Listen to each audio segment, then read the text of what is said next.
Okay, so this is a review of analysis of inventory for the fast track batch. Good evening, all of you, and thanks for wishing me Happy Teachers Day. This chapter, inventory, is one of the most to the point chapters. There are only 3 LOS, and I hate the third one because the third LOS is about the disclosures कि inventory के बारे में क्या क्या disclosure करना पड़ता है companies को, because it becomes difficult at least for a person like me to remember the same. तो मैं तो डिस्क्लोजर वाला सेक्शन अगर मैं एग्ज़ाम देता तो I would prepare it via multiple choice questions, as in disclosure वाला पोर्शन को डाल देता जीपीटी में and ask it to construct more and more questions and then हो गया उससे. ठीक है ना. सो I think you should not rely upon me for the purpose of recollecting the disclosures and telling it to you. Of course, I'll give you some smart moves कैसे आप याद रखेंगे, एंड अपने जब क्वेश्चन साथ में करेंगे तो गेस करेंगे साथ में. मेरे को भी नहीं पता है क्या डिस्क्लोजर्स है, ऐसे याद नहीं रहते हैं, but I can guess it easily. The first 2 LOS are very straightforward. The first LOS is about measurement of inventory, कि सर इन्वेंट्री को मेजर कैसे करते हैं. So in IFRS it is very clear. Inventory is measured at the lower of cost or NRV. Lower of cost or NRV. NRV is the net realizable value. That means what is the estimated selling price of the inventory minus the cost to complete and the cost to sell. Estimated selling price minus the cost to complete, the cost to sell, that is called NRV. So lower of cost or NRV, that is the inventory का valuation. तो अगर inventory अपना 500 पे by किया हुआ है और अगर उसका NRV 550 है, we obviously show it at 500. But अगर अपना NRV 450 हो गया, we will write down the inventory from 500 to 450. तो राइट डाउन करेंगे तो accordingly COGS will go up, inventory will come down, and if COGS will go up, in that case profit will come down. So profitability ratios खराब होगा. Debt equity ratio में equity कम हो गया तो date equity ratio बढ़ गया तो लेवरेज रेशियो ख़राब होगा, और करंट एसेट कम हो गया तो in that case liquidity ratio ख़राब होगा. यानी इस चैप्टर में प्लीज़ ध्यान रखें कि जो प्रॉफिटेबिलिटी है, लेवरेज है, माने सॉल्वेंसी है, प्रॉफिटेबिलिटी, सॉल्वेंसी एंड क्या बोले लिक्विडिटी, ये तीनों रेशियोज भाई भाई है. इन तीनों में एक ही इफेक्ट पड़ने वाला है कि इसमें प्रॉफिटेबिलिटी में, लिक्विडिटी में और सॉल्वेंसी में ये तीनों सुधरेंगे या तीनों बिगड़ेंगे एक साथ. ठीक है. उसके अलावा जो CFO पे इम्पैक्ट है और जो एक्टिविटी रेशियो है ना, टर्नओवर रेशियो, वो अलग है, उन पे अपोजिट इम्पैक्ट होगा. फॉर एग्जांपल हम लोग इन्वेंट्री को 500 से 450 किए, सो अकॉर्डिंगली अपना COGS बढ़ गया ना और प्रॉफिट गिर गया तो टैक्स कम लगा. टैक्स कम लगा तो CFO हायर हो गया, तो CFO सुधरा. एट द सेम टाइम अपना इन्वेंट्री राइट डाउन किए तो इन्वेंट्री कम हो गया, तो inventory turnover ratio COGS by average inventory will be what higher. So 2 चीज़ सुधर गया राइट डाउन करने से. नंबर 1 अपना CFO और दूसरा हो गया अपना लिक्विडिटी इन्वेंट्री टर्नओवर रेशियो. ठीक है ना. सो इन दोनों को 2 टीम में डाल देना चाहिए. किसको profitability, liquidity, solvency team A, and taxes CFO and your क्या बोलते हैं टर्नओवर रेशियो टीम बी. इन दोनों में अपोजिट इफेक्ट है, फास्टर मल्टीपल चॉइस हो जाएंगे.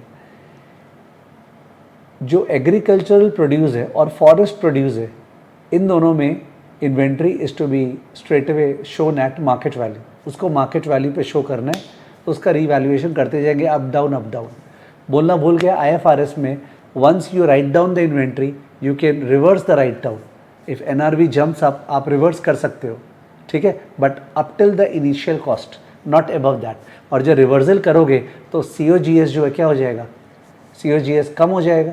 सो profitability will go up, liquidity will improve, solvency will improve, but tax ज़्यादा लगेगा तो CFO will go down and inventory turnover ratio will fall. ठीक है. तो US गैप में after the convergence project inventory is valued at lower of cost और NRV. Usually यही होता है, same as IFRS. However, if a firm under US GAAP is following LIFO, you must be knowing that LIFO is prohibited by IFRS because LIFO balance sheet को distort कर देते हैं. Last in first out है ना, तो माल एकदम पहले का बचा हुआ है, balance sheet shows a wrong picture. IFRS does not allow the same. But LIFO US firms हमेशा से फॉलो करते थे because in a period of rising prices and stable और राइजिंग इन्वेंट्री लेवल्स लीफो में हमेशा कॉस्ट ऑफ गुड्स सोल्ड ज़्यादा आएगा तो प्रॉफिट कम आएगा तो टैक्स कम लगेगा. So those US firms which follow LIFO उनके लिए अभी भी LCM है, LCNRV नहीं है, LCM. What is it? LCM, lower of cost of market. Market क्या है? Market is the basically replacement cost provided it lies in between the upper limit and lower limit. Upper limit is the NRV, lower limit is the NRV minus normal profit margin. NRV और NRV minus normal profit margin, replacement cost अगर उसके बीच में है तो वो median हो गया, वो मार्केट होगा. और अगर रिप्लेसमेंट कॉस्ट उसके ऊपर है, अपर लिमिट के ऊपर, तो इन दैट केस जो अपर लिमिट है वो मीडियन होगा, वो मार्केट होगा. और अगर रिप्लेसमेंट कॉस्ट लोअर लिमिट के नीचे है तो लोअर लिमिट जो है वो मीडियन होगा, वो मार्केट होगा, lower of cost of market. ठीक है ना. For which, for LIFO firms and for retail firms, जो लोग रिटेल मेथड यूज़ करते हैं उन दोनों के लिए LCM अभी भी अलाउड है. एंड जाहिर है for agricultural produce and forest produce we have the market value method. So this is inventory का valuation. Also US GAAP does not allow reversal of write down. एक बार राइट डाउन कर दिया तो that becomes the new cost basis, आप reverse नहीं कर सकते हो. ठीक है. So that is LOS number A, inventory का मेजरमेंट एंड इन्वेंट्री का write down and reversal and ratio पे इम्पैक्ट्स. थोड़ा सा लिखिए notes because it's easy, we can easily make the notes. Let's do it.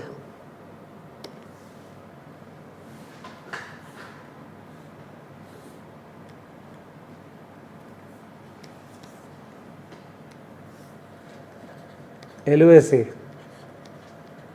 inventory measurement.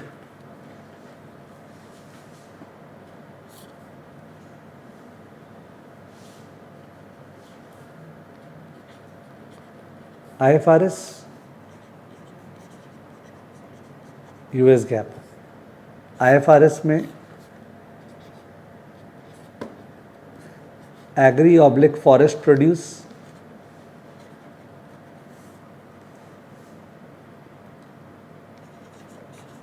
Others. Other में LCNRV.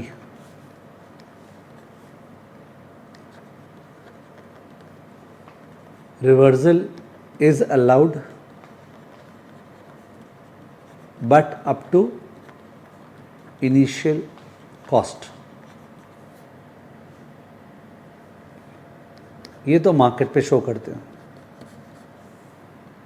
US GAAP में 3 areas. One is agree, the second is LIFO और retail method firms and the third is others. Others में LCNRV but reversal not allowed.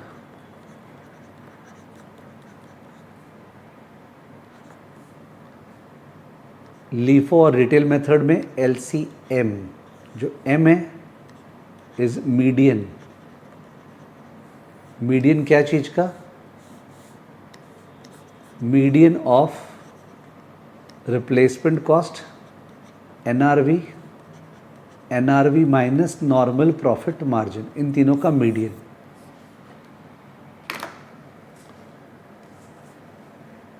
सो सभी जन अपने अपने लिए notes बनाते हैं ना या ऑडियो बनाते हैं तो कुछ ना कुछ तो स्क्रिबलिंग करना ही पड़ता है just to get some confidence. तो it may not be the best of notes but it's okay just to slow down the affair.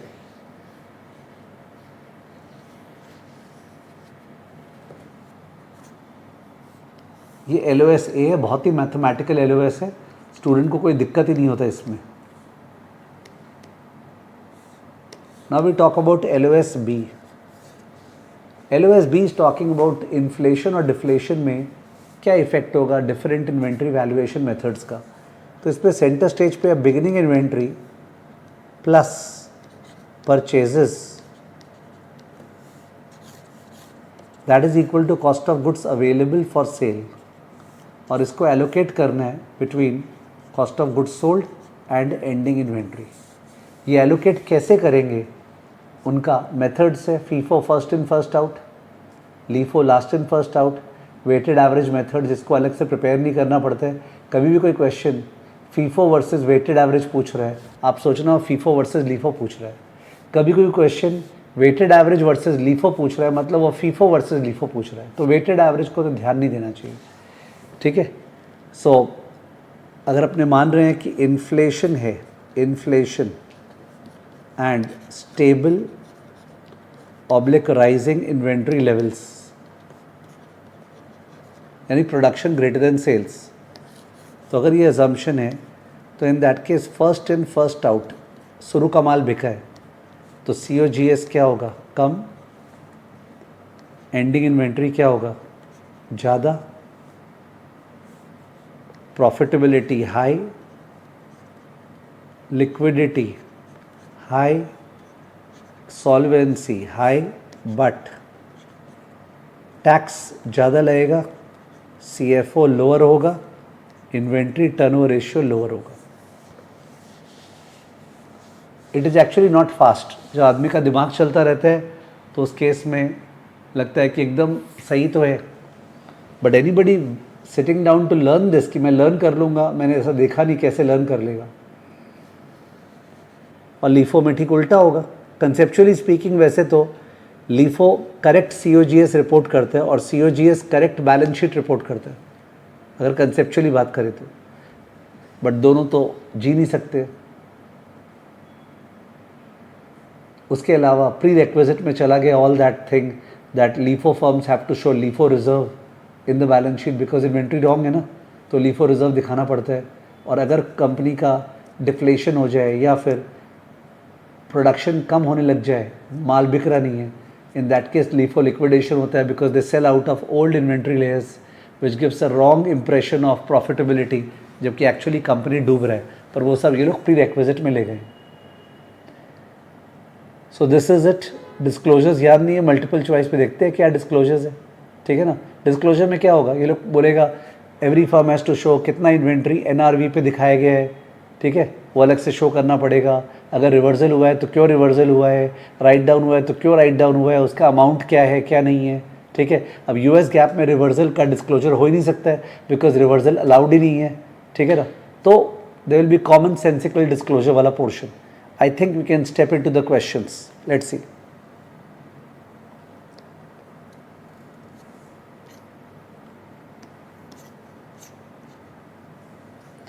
An analyst gathers the following information relating to a company's merchandise inventory. तो cost दिया हुआ है NRV replacement cost. On 31st December of year 2 next year, the NRV of the inventory is 7 million higher than its carrying value.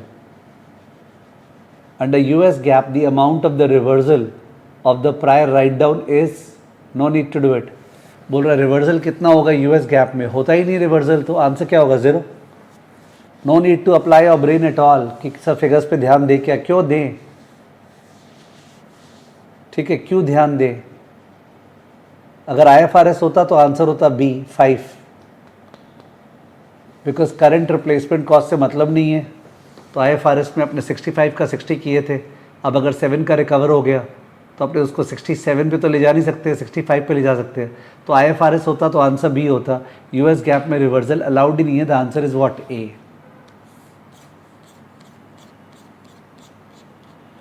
An analyst gathers the following information about a company: payable turnover ratio, inventory turnover ratio, receivables turnover ratio.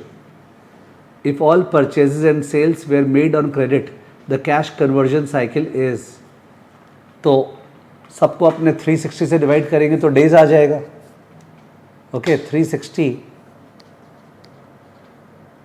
Divide by 8 is how much, 45 days payables period. 360 divided by 2 is what, 180 days, that's the inventory period. 360 divided by 10, that is 36 days receivables period. So this plus this minus this, 180 plus 36 minus 45, which is 171 days ना, क्या आ रहा है, 180 plus 36 minus 45, 171 days. That is the cash conversion cycle तो cash conversion cycle is equal to days of inventory on hand plus days sales outstanding minus days payable outstanding, 171 days. The formula for days is 360 या 365 divided by turnover ratio. Next, question 3. Under US GAAP, all else being equal, in a period of stable inventory and rising inventory unit cost and inflation, which inventory valuation method is least likely to incur inventory write down? किस में inventory write down नहीं होगा? तो LIFO में नहीं होगा, because LIFO में तो कब का माल पड़ा हुआ है ना एकदम नीचे दाम पे, तो उसके नीचे कैसे जाएगा? लीफो में तो लास्ट का बिक गया, तो जो बचा हुआ है क्या पता 10 साल 15 साल पहले का बचा हुआ है, तो बहुत ही नीचे दाम पे, तो उससे राइट डाउन कैसे होने वाला है? तो LIFO will not result in write down most probably unless and until दाम बर्बाद गिर जाए. So LIFO is the answer. Under US GAAP, which of the following is a required financial statement disclosure concerning inventory? चलिए बुद्धि लगाते, common sense. Which of the following is a required disclosure US GAAP में? तो option number B हो नहीं सकता है. Only the amount of any reversal of any write down that is recognized as reduction. तो रिवर्सल होता ही नहीं है. सी क्या है? Both the material amount of income resulting from liquidation of LIFO inventory and the amount of any reversal. हो ही नहीं सकता है रिवर्सल. आंसर कौन सा होगा? A. Only the material amount of income resulting from liquidation of LIFO inventory. तो देखो, अगर नहीं पता था तो भी अपने गेस कर लिया कि sir B and C can not be the answer, because B and C में रिवर्सल ऑफ राइट डाउन का बात कर रहा है. इससे ये पता चला ओके, तो यूएस गैप में लीफो लिक्विडेशन दिखाते हैं. ऑफकोर्स दिखाते हैं. ओके, लीफो लिक्विडेशन क्या हो गया ऐसा कि जब कोई कंपनी प्रोडक्शन बंद कर दे और पुराना माल बेचना चालू करे, तो पुराना माल तो बहुत सस्ता है ना, तो उससे प्रॉफिट बढ़ जाएगा, जबकि कंपनी डूब रहा है, तो उसको फुटनोट पे दिखाना पड़ता है लीफो लिक्विडेशन. ठीक है ना? Option number A. Next, N analyst gathers the following information about N electronics manufacturing companies inventory. Cost NRV year 1 year 2. As a result of reversal of write down, the company's year 2 financial statement should report a decrease in the cost of sales of. As a result of reversal of the write down, तो first year में right down किए थे 1,97,000, 3,000 write down. अब उसका बोल रहे हैं reversal of right down, the company's year 2 financial statements should report a decrease in the cost of sales of. Yes, please, what is the answer?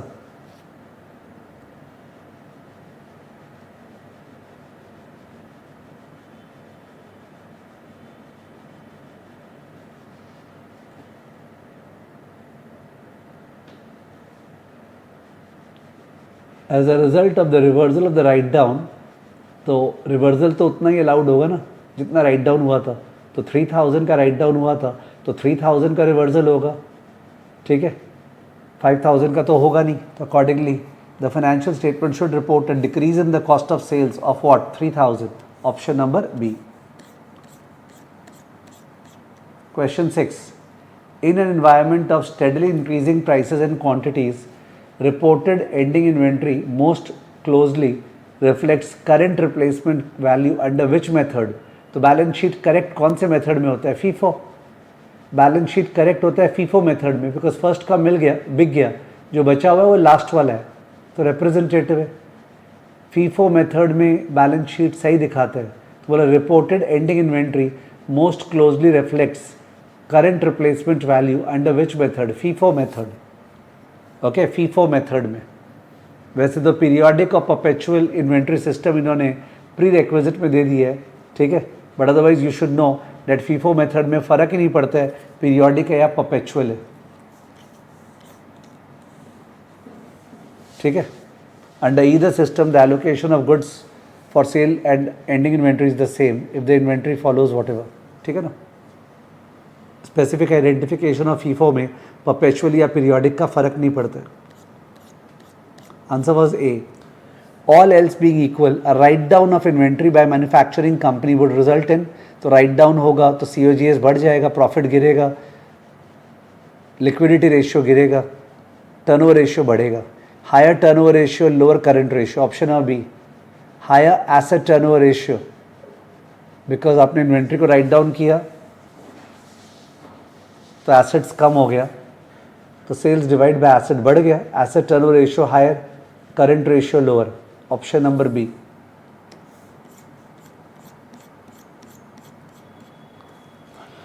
फिर से वही question.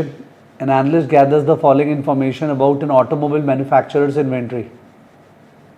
Cost of goods sold, cost of inventory, NRV दिया हुआ है. The inventory turnover calculated using average inventory in year 2. Inventory turnover ratio निकालना है. तो first year में हम लोग 90 से 80, 10 का राइट डाउन किए थे. तो सेकेंड ईयर में रिवर्सल 10 का होगा. तो जो इन्वेंट्री है अपना वो क्या हो जाएगा, वो इन्वेंट्री 110 का हो जाएगा. सेकेंड ईयर में 110. तो 110 इस साल का इन्वेंट्री, एंड लास्ट ईयर का इन्वेंट्री जो है वो क्या था, लास्ट ईयर का इन्वेंट्री था 80. तो 110 plus 80 divide by 2, 95. 600 by 95 answer. 600 divide by 95 answer. What is it? 6.3. किसी को भी अगर आंसर याद है, किसी को भी अगर आंसर याद है ना, तो उसका डेंजर है. किसी को भी अगर आंसर याद हो गया है, 90 था इन्वेंट्री तो 80 कर दिए थे, तो 80 वाज द इन्वेंट्री. और इस साल सिंस एनआरवी बढ़ गया है तो 100 को प्लस 10 कर दिए, तो 110.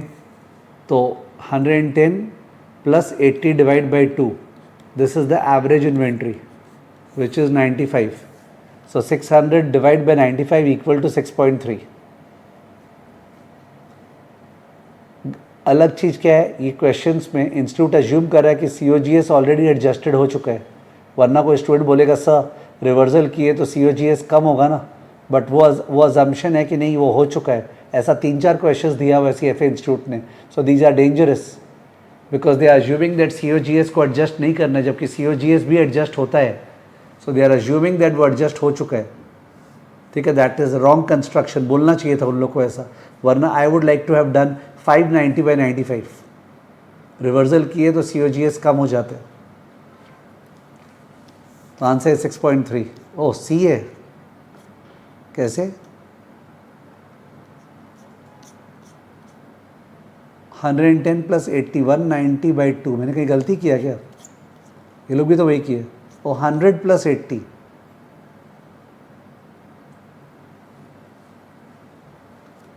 100 प्लस 80, तो 10 का रिवर्सल नहीं माना है. पिछले वाले क्वेश्चन में तो माना था. ये देख रहे हैं. IFRS states that inventory shall be measured at the lower of cost NRV. Accordingly, year 1 inventory was 80 and year 2 inventory is 100, being the lower of. Inventory turnover in year 2. तो ये उस पर गया ही नहीं है. बट उसके पहले वाला क्वेश्चन जो किए थे अपने,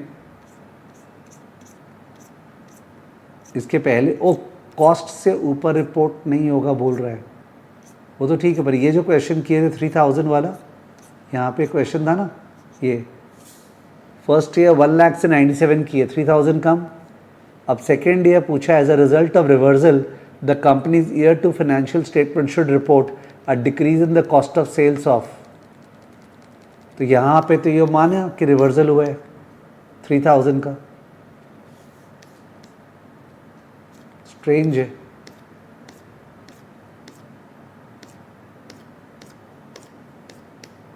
ठीक है, विल वेट फर्दर कि इसका और क्या क्वेश्चन इस तरह का है, बिकॉज वो क्वेश्चन करने के बाद तो इसमें वही वाला दिमाग लगा.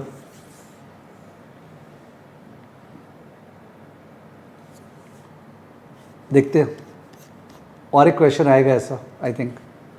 N analyst gathers the following information about N electronics manufacturing inventory. The inventory is carried on the balance sheet at.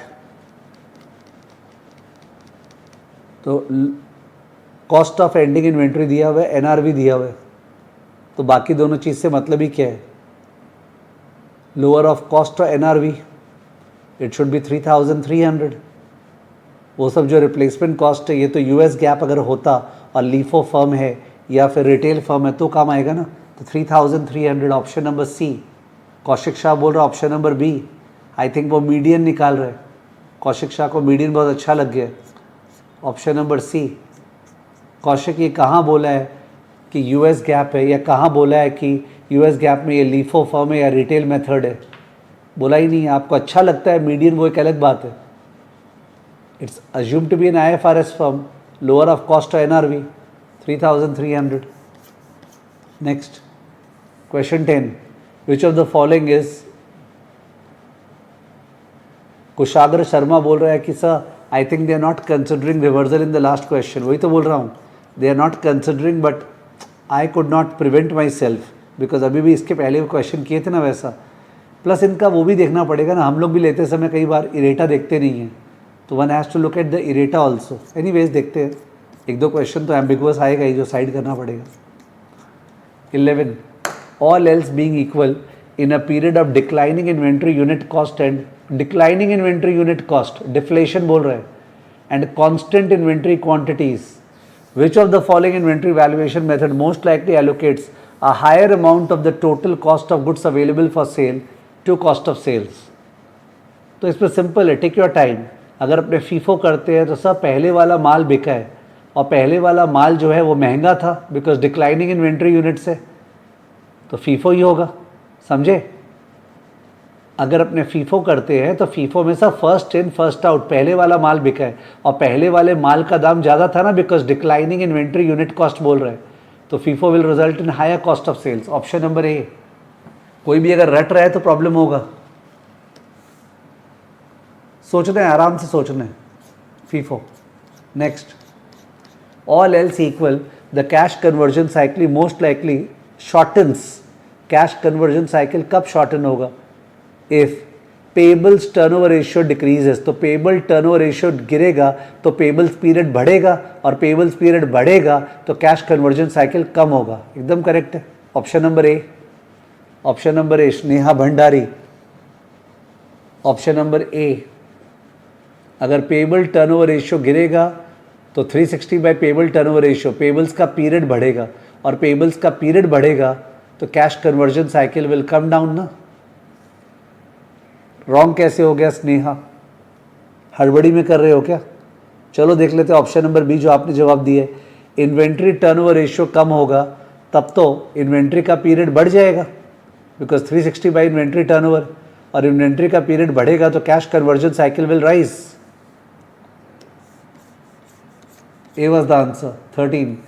In a period of rising prices and rising inventory quantities, using LIFO, last in first out, instead of FIFO, would most likely increase what?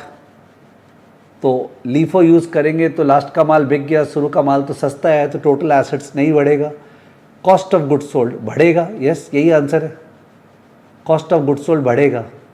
यश बोल रहा है question number 10 छूट गया। ठीक है, देख लेंगे, कोई बात नहीं है। और ऐसे भी कौन सा लास्ट तक क्वेश्चन करते हैं, वो सब भी तो छूटेगा।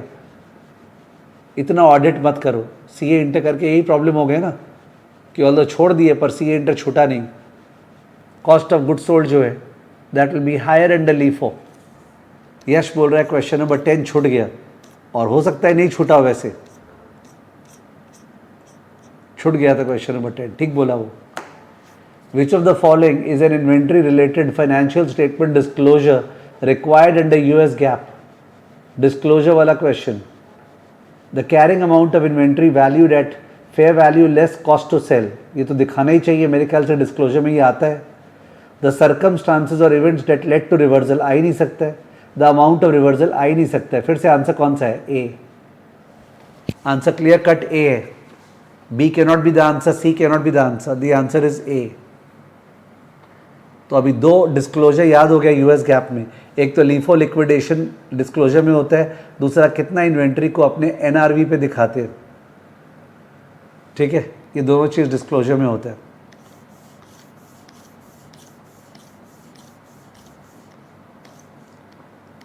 Question 14, if inventory that was written down in a previous reporting period subsequently increases in value, the amount of original write down can be reversed under IFRS only. Reversal is only allowed under IFRS. Option number A. Okay, reversal is only allowed under IFRS. Option number A. An analyst gathers the following information about electronics manufacturing company. ओह अच्छा है, देखते हैं इस question में क्या करते हैं लोग. Changes to the allowance for inventory obsolescence have already been reflected in the cost of sales. कितना बढ़िया है, बोला cost of sales को एडजस्ट मत करना, उस पर एडजस्टमेंट किया हुआ है. The inventory turnover based on average inventory for year 2 is. तो पिछले क्वेश्चन के अनुसार क्या होना चाहिए, हम लोग ये वाला 325 लेंगे और ये वाला 225 लेंगे as per the last question. तो 325 प्लस 225 डिवाइड बाई 2 कितना हो गया, 550 बाई 2, 275. तो 1250 divide by 275 as per the last question. 1250 divide by 275, 1250 divide by 275, 1250 divide by 275 क्या 4.54. क्या ऑप्शन नंबर सी आंसर है, क्या है. तो ऐसे ही करना है. इसका मतलब इस टाइप के सम में ईयर 1 ईयर 2 वाले में रिवर्सल नहीं सोचना है, अनलेस और अनटिल चला के बोला है बता कितना रिवर्सल. रिवर्सल नहीं सोचना है. ये हो गया सीए के जैसा. सीए में ना सारे ही ऐसे होते हैं, हम लोग को लर्न करना पड़ता है. सीएफए में अभी लग रहा है कि हाँ ठीक है ये बैठा के जाना पड़ रहा है. Okay, so don't think about reversal in these sums unless reversal के बारे में बोला है तो. ठीक है, okay. A write down of inventory to its net realizable value by manufacturing company most likely results in lower क्या होगा, lower current ratio, because write down कर दिए तो इन्वेंट्री गिर गया तो lower current ratio. Option number B, lower current ratio, option number B. Okay, lower current ratio, option number B. A retailer that prepares its financial statements in accordance with IFRS has 100 office chairs in its inventory with a suggested retail price of 240 for which it paid a supplier on an average 200 a chair. खरीदा था 200 पे, 240 पे बेच रहा है. Demand for the chairs has been quite low and in response the suppliers has lowered the price to 160. ठीक है, 160 पे ये रिप्लेसमेंट कॉस्ट हो गया. सप्लायर से आज 160 पे खरीद सकते हैं. However, the retailer estimates it can sell the chairs for 180 if it offers free shipping to its customers. Shipping cost would be 10. तो NRV is 170. NRV is 170. Okay, replacement cost was 160. The total carrying amount of these 10 office chairs on the retailer's balance sheet. तो IFRS पे तो lower of cost तो NRV होता है. Cost क्या था 200, NRV क्या है 170. तो 170 इंटू 100 17,000. समझ गए. IFRS बोला है तो लोअर ऑफ कॉस्ट और NRV. तो जो फर्स्ट बुलेट था वो कोई काम का नहीं था. फर्स्ट बुलेट में दैट वाज रिप्लेसमेंट कॉस्ट जो कि कौशिक शाह को पसंद है. ठीक है, वो काम नहीं आ पाया. लोअर ऑफ कॉस्ट और NRV is 170. Cost is 200, so 170 into 100, 17,000. Good question. In a period of rising prices and stable inventory levels, which inventory valuation method will most likely result in highest inventory turnover ratio? तो highest inventory turnover ratio इसमें होगा जहाँ पे inventory lower होगा. Inventory कम किस पे दिखाते हैं, LIFO में. Inventory कम किस पे दिखाते हैं, LIFO में. लास्ट का माल बिक गया, बचा हो 15 साल पहले का, तो LIFO will result in the highest inventory turnover ratio. Nikita बोल रही है weighted average cost. Weighted average cost तो कभी आंसर हो ही नहीं सकता है, वो तो बिचौला है. हो सकता है आपने प्रीवियस आंसर बोला होगा.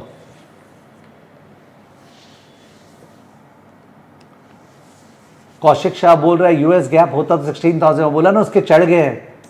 मैंने बताया ना कौशिक शाह को मीडियन चढ़ गया है. कौशिक शाह को पूरी तरह से मीडियन चढ़ गया है. कौशिक शाह यूएस गैप अगर होता है इस क्वेश्चन में तो अपने को लोअर बाउंड कहाँ पता है, NRV minus normal profit margin कहाँ पता है. बूथ से उतारो एक बार, मुंह धो 10 बार. तुम्हारा मन कर रहा है काश उल्टा कोड़ते पारी. मीडियन वाला पार्ट तुम्हारे चढ़ गया है बॉडी पर, यही आपको परेशान करेगा. देखना एग्जाम में भी यही होगा. जो इतना बॉडी में चढ़ाए हो ना मीडियन, बाप रे बाप, सही सोचा था. ये जवाब दे रहा है पिछले वाले में यूएस गैप होता है 16,000, अरे यूएस गैप का सम ही नहीं बन रहा है प्रीवियस वाले में। यूएस गैप में वो कहाँ दिया हुआ है lower bound, NRV minus normal profit margin. Vivek Mangla, Kaushik Shah को थोड़ा सा डिस्कस करना, ही need some counselling.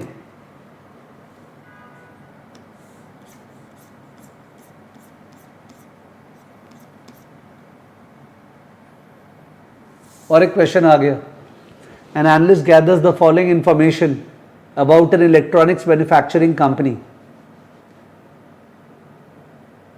Changes to allowance for inventory obsolescence has already been reflected in cost of sales. The days of inventory on hand for year 2, days of inventory on hand करना है, ठीक है, तो inventory turnover ratio पहले निकाल लेते हैं। तो 1000 डिवाइड बाय, इस बार फर्स्ट ईयर का तो 120 लेंगे, फर्स्ट ईयर का 120 और सेकेंड ईयर का लेंगे 125। फर्स्ट ईयर का 120, सेकेंड ईयर का 125, देखा आपको लोअर ऑफ कॉस्ट है एनआरवी, तो 120 प्लस 125 बाई 2 यानी 122.5।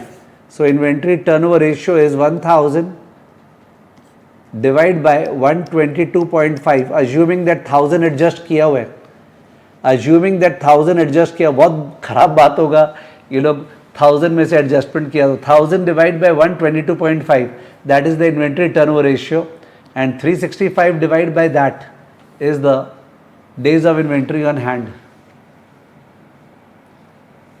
1000 divided by 122.5 is the inventory turnover ratio and 365 divided by that. तो सब जन 45 days बोल रहे हैं, लेट्स चेक वो आंसर है क्या। Yes 45 days।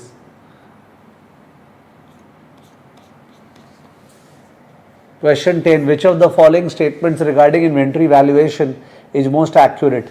IFRS defines market value as NRV less normal profit margin. IFRS market value में जाता ही नहीं है, I think. Both IFRS and US GAAP allow the reversal. Wrong. Both IFRS and US GAAP allow agricultural inventory to be valued at NRV. True. Option number C. A is incorrect. IFRS defines NRV as selling price less cost to sell and complete.